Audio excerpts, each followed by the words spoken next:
à matérialiser ses engagements.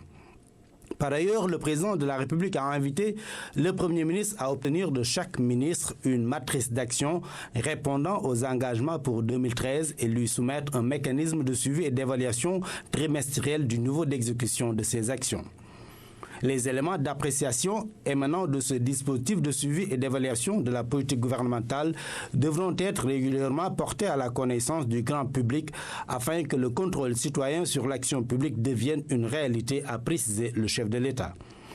Le président de la République a évoqué, pour s'en réjouir, la bonne tenue du Magal de Touba et a félicité le gouvernement, en particulier les ministres impliqués dans la préparation et l'organisation pour les bonnes dispositions prises pour la réussite de ce grand événement.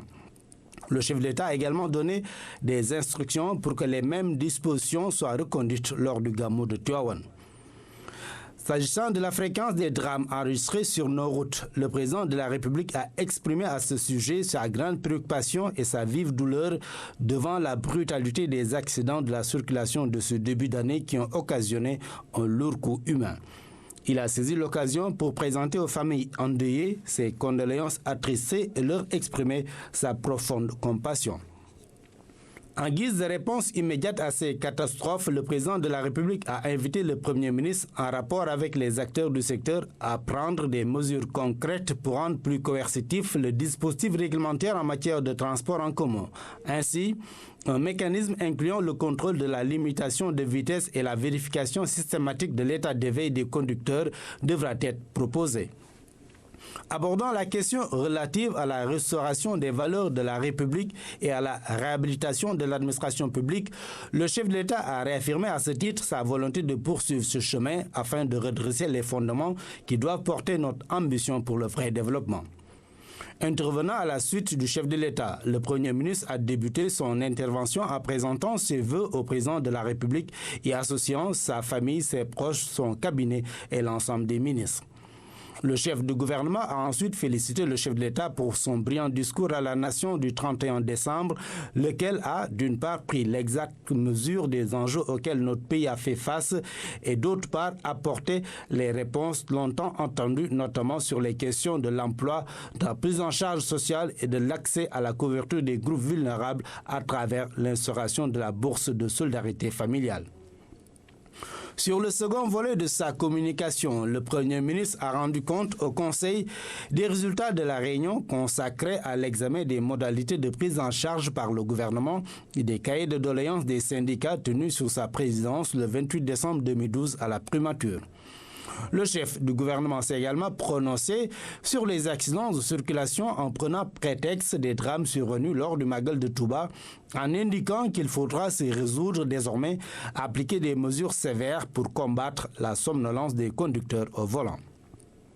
Le ministre de l'Économie et des Finances a fait au Conseil le point sur l'état de la dette du pays en apportant les précisions sur le profil et le volume global de cette dette dans ses deux composantes intérieures et extérieures.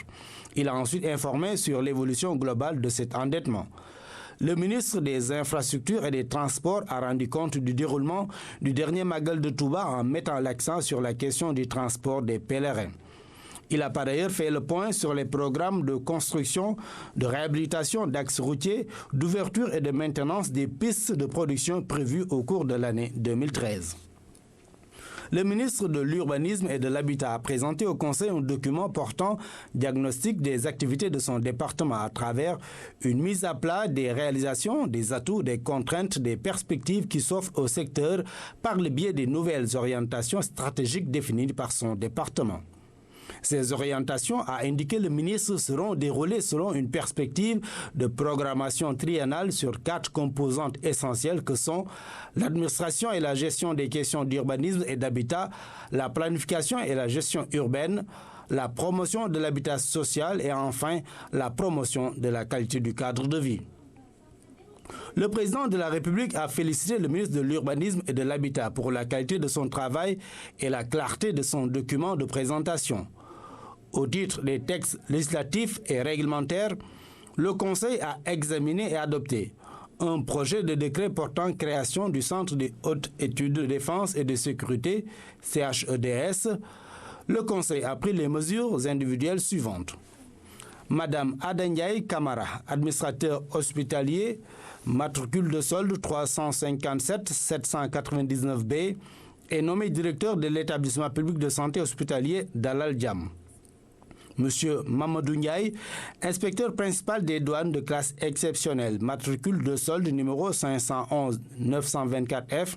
est nommé directeur régional des douanes de Dakar Port à la direction générale des douanes,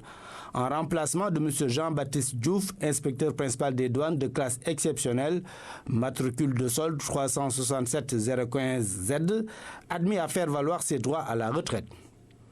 Monsieur Mamadou Lamine Diaïté, inspecteur principal des douanes de classe exceptionnelle, matricule de solde numéro 386 930E,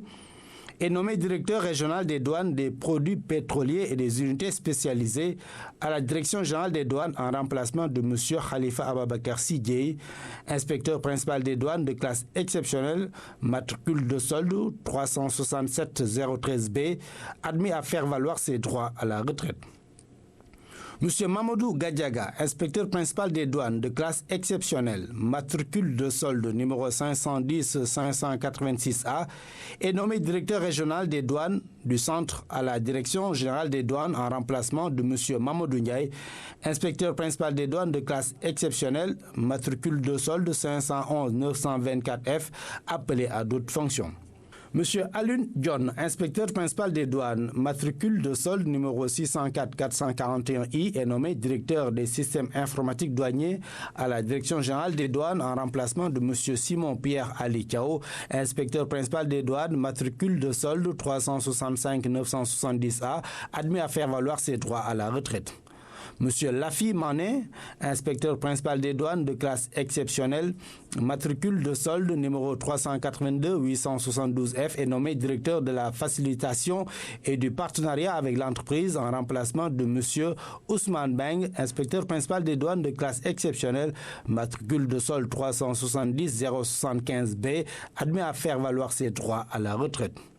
Monsieur Abiboudien, inspecteur principal des douanes, matricule de solde numéro 375-038D, est nommé directeur régional des douanes du Sud à la direction générale des douanes en remplacement de monsieur Mamadou Gadiaga, inspecteur principal des douanes de classe exceptionnelle, matricule de solde numéro 510-586A, appelé à d'autres fonctions. Monsieur Amadou Hamad Touré, ingénieur en informatique titulaire d'un Master of Business Administration, MBA en management appliqué, est nommé secrétaire général de l'Agence des aéroports du Sénégal ADS en remplacement de monsieur Alhaj Mamadou Lamine Goudjabi.